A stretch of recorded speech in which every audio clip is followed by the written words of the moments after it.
첫째 주일입니다. 오늘은 29일째 되는 날, 마가복음 9장 30절에서 37절 말씀 함께 읽고 나누겠습니다.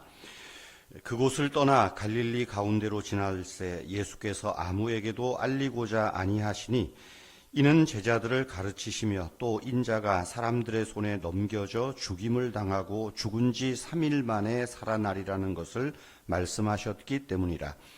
그러나 제자들은 이 말씀을 깨닫지 못하고 묻기도 두려워하더라. 가버나움에 이르러 집에 계실새 제자들에게 물으시되 너희가 길에서 서로 토론한 것이 무엇이냐 하시되 그들이 잠잠하니 이는 길에서 서로 누가 크냐 하고 쟁론하였습니다.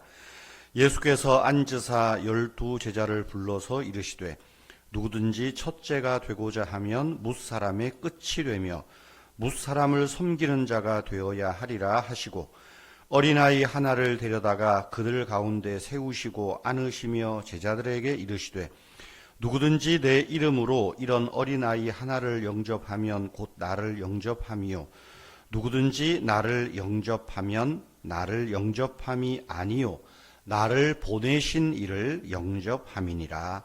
아멘. 일반적으로 한 사람의 가치를 평가할 때 우리는 쉽게 그 사람이 무엇을 가졌느냐, 환경이 어떠냐, 능력이 어떠냐를 가지고 평가합니다.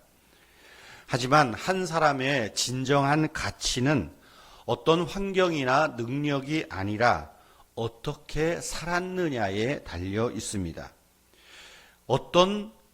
어떻게 살았느냐, 이것이 중요하죠. 그래서 사람을 평가할 때 우리는 나름 이런 기준을 가지고 보아야 합니다. 먼저 그 사람이 얼마나 가졌느냐가 아니라 가진 것으로 무엇을 하였느냐 하는 것입니다. 예를 들어 보십시다.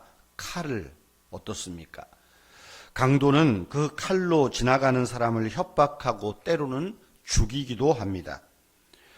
외과 의사는 칼로 수술하여 사람을 살리기 위해 그 칼을 사용합니다.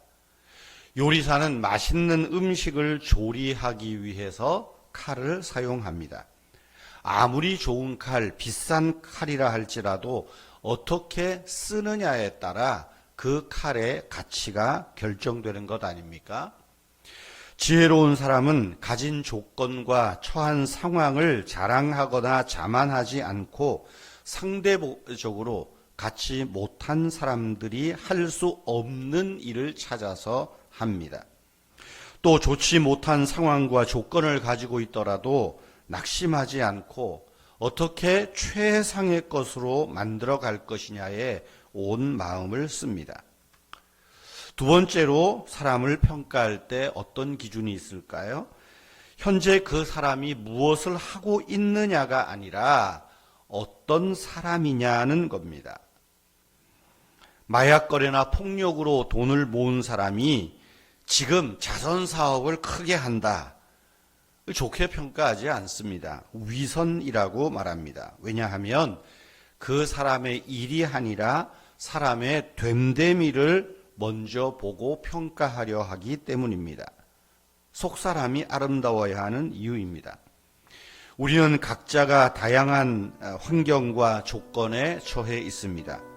좋은 조건을 가진 사람이 훌륭해 보이고 부러울 때가 많은 게 사실입니다.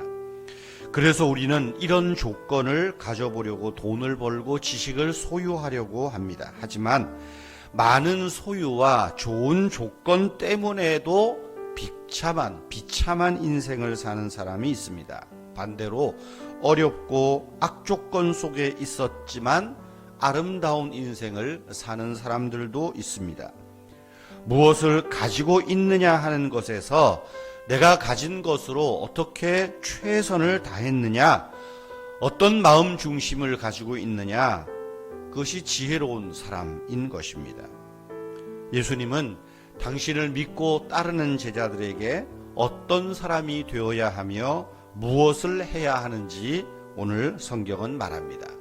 37절에 누구든지 첫째가 되고자 하면 뭇사람의 끝이 되어야 하고 사람을 섬기는 사람이 되어야 한다. 내가 가진 것으로 섬김의 일을 할 수 있는 것.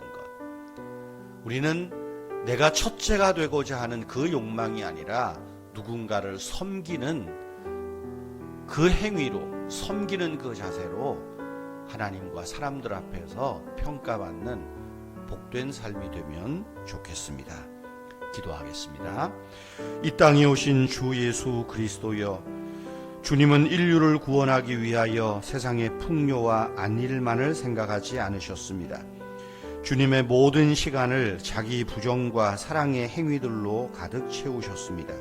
주님, 제가 오늘 하루 동안에 주님을 따르는 제자의 길을 걸어가게 하옵소서. 주님이 보여주신 섬김과 사랑의 길을 흉내라도 내며 살아가게 하옵소서. 주님이 주신 지혜와 지식, 건강과 물질을 가지고 하나님과 교회, 나아가 세상의 누군가를 섬기는 아름다운 사람, 주님의 제자가 되게 하여 주시옵소서. 이제 한 주간 우리 일상의 삶을 시작합니다. 이제 어제 주일에 하나님 앞에 드린 그 예배의 마음으로, 예배의 자세로 오늘 우리에게 주어지는 일들, 또 사람들의 관계를 예배하듯 살아가게 하옵소서. 우리의 가정이 교회 같은 가정 되게 하시고, 우리의 자녀들이 주님의 은혜로 지혜와 지식을 잘 배우며 발휘하게 하옵소서. 주 예수님의 이름으로 기도하옵나이다. 아멘. 자유로이 하루와 또 일주일의 삶을 계획을 위해서 잠시 더 기도하시기를 바랍니다.